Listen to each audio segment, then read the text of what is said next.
Today we'll be seeing some error handling in Back4app. Hi, I'm Alex, the architect for Back4app, and this is Talking to the Architect. And many times during the execution of your application, you want to have a generic message telling the user that something went wrong with that call, but sometimes you want also a describing message telling exactly what happened that caused that call to fail. And this is why the SDKs have a enumeration that lists most common errors so you can present the correct messages to your end user. To illustrate that, I created this brand new Node.js application where I initialized my SDK and then initialized my app with the app ID and JavaScript key. And in here I'm going to create an async function because we are going to make async calls. So async function run, and then I'm going to call this run function, so run.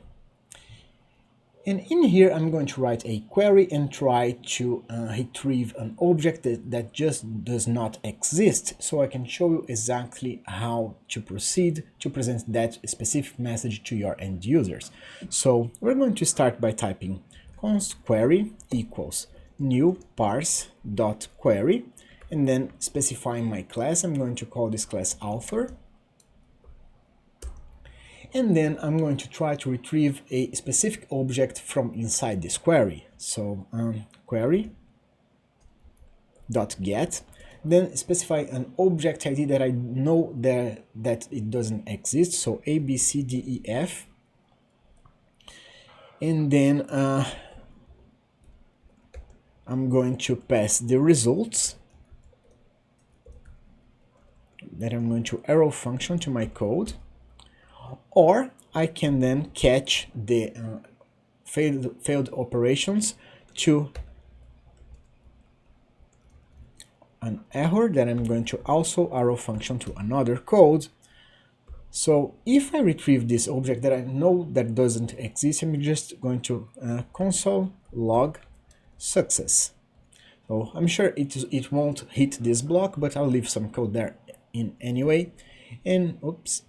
And here on the catch block, we are going to write the code that we are going to check the error code to specifically tell that this object does not exist. So if error.code, because the error codes show the most common errors, and I'll leave a link in the description with all error codes supported so you can check which ones are supported for your specific platform.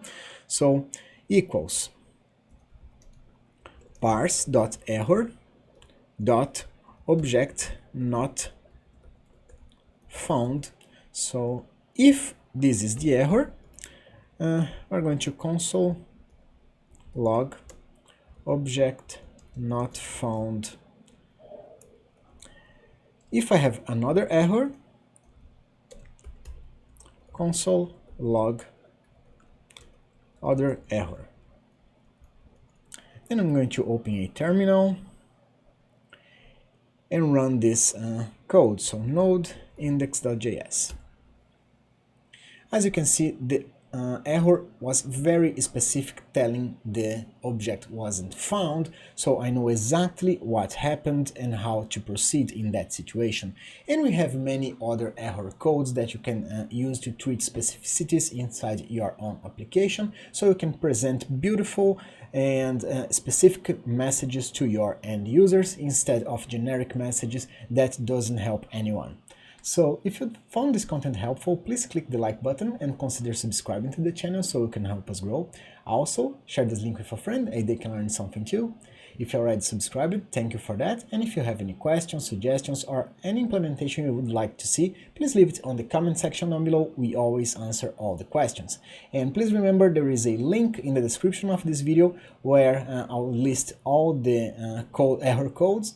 And also don't miss out on our next webinar where we're going to approach crypto games with two specialists in the area. There is also a link in the description of this video for you to subscribe. So I hope you like this content and hope to see you back. See you soon. Bye bye.